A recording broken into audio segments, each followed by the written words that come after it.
Hi guys, welcome back to the channel. Today I've gotten this letter. I've just picked it up. Let's have a look. Dear SJ Gamer Kid, you have been invited to a FNCS Sewing Wars tournament from Epic Games. Epic Games have invited me to an FNCS Reload Sewing Wars tournament. No, guys, you have to subscribe because I just got that letter. No, that's crazy, brother. Start racking up, and they're just one team away from getting to that placement point range. Shark and Teeny, though, doing what they can to stay healthy, and they're looking great currently as Haris has gone down. Still 13 duos up as Sky and Scroll get ahead. Sky and Scroll, though, recognizing there's already a team playing through height. Darm and Deemish have actually managed to finagle their way up towards an elevated position. Some teams definitely in tatters underneath them. Pablo still working his way through. We just saw Pablo and Gino, and now they've lost literally all of their builds along these last couple of rotates.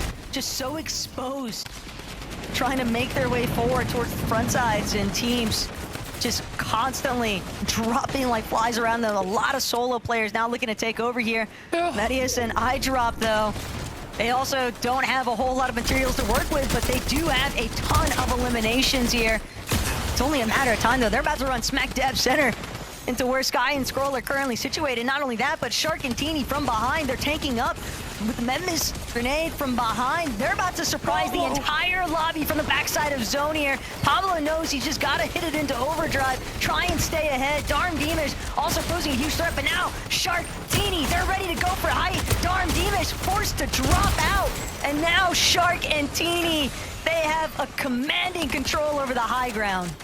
They're able to hold on to it now, but Pablo, he got a second chance. He wasn't able to get placements in the last solo clutch, but he might have just gotten enough to secure a spot in the top 3 as Shark gets dropped down. It's all on them now, holding height with only 3 builds left. Is anybody gonna try and take it from them?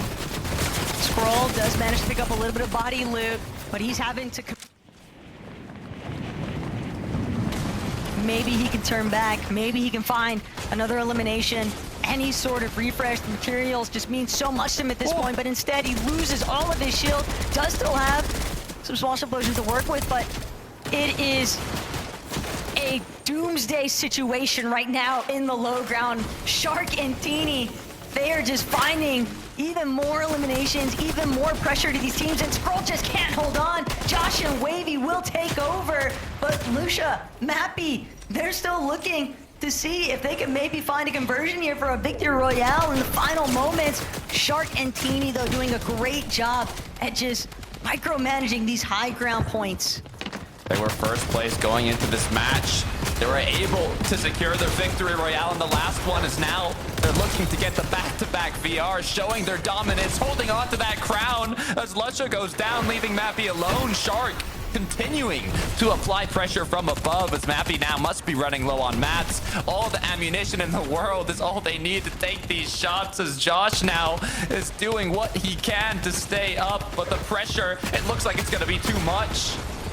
Teeny and Shark know that they basically got this one in the bag. They just got to play through the way that they always do. And sure enough, Teeny with the final shot. Another victory royale back-to-back for Teeny and Shark. We knew that they were basically a lock for that LAN championship, Takata, but this is just a victory lap for them at this point. Look, they did a great job. What I got in my mind is Pablo. He got a second chance at the solo clutch in 3rd place. Did he do enough to hold on to the qualification spot? Only 3 people can answer that. So Frankie, Levin, and Reese, take it away. You know what? I wish that I had that power and foresight, Taco and Takata, but unfortunately, your guess is as good as mine. We're going to have to wait for our officials to confirm who has booked their spot in the championships. However, we can safely say that Shark and Teeny are going to be there after that epic victory royale, Levin. And I'm very excited. An opportunity to see the young star on a land, setting an opportunity for him to really show the world that he is as great as everybody on TikTok that he seems to think he is. No, but in all seriousness, they really deserve to. Top class. Absolutely, and you know, we've been giving Shark his credit for absolutely fragging out throughout the majority of the day, but in this final match, Shark ended up with 0 elims and TD with 6, so it's not a one-man band by any means. I love how he just showed up when it actually mattered. I mean, I think one of the really, you know, interesting sort of angles is ultimately, right, you know, it's a new era, right, when it comes to reload competition, but this is like the equivalent of FNCS for reload. So, you know, it's a great opportunity for them to sort of get the year rolling as far as momentum as in top competitive settings. The FRES. It's definitely going to stick. We're definitely going to be calling that as we head forward into the year. But right now, I've got something much more important to show you guys, which is the standings. We'll find out our top 3, who have obviously got the lion's share of the prize pool and are going to the championships. And there's been no movement going into Game 8. These were the top 3 we had, and they managed to remain consistent.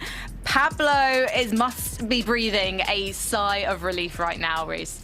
Absolutely, you know, again, solo clutching into the final match to keep himself up. Very, very impressive placement for him. And, you know, let's be real, these are the top 3 teams that we've been talking about for the most of the day, right? They've been the teams who've been there in almost every single end game. I wouldn't be very happy if one of them dropped out right at that final moment. Yeah, but it was a close run. Talk about Sky and Scroll as well. They were the favorites alongside maybe Vico Malabuka going into this one. The consistency won the day. Obviously some very satisfying victory royales for these guys, and I think they're going to be contenders when we head to LAN.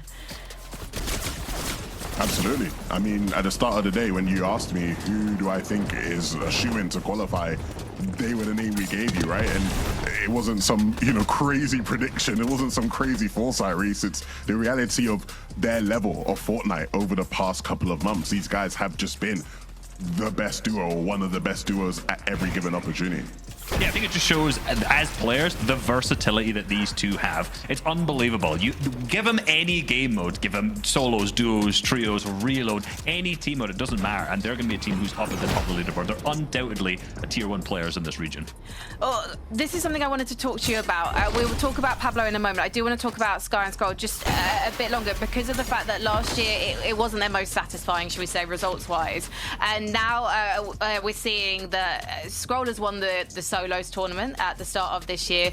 Now teaming up again with Sky, they've managed to conquer, at least come second in this first qualifying final, Reese. What's the secret sauce? What's changed for these guys to suddenly find them so much success?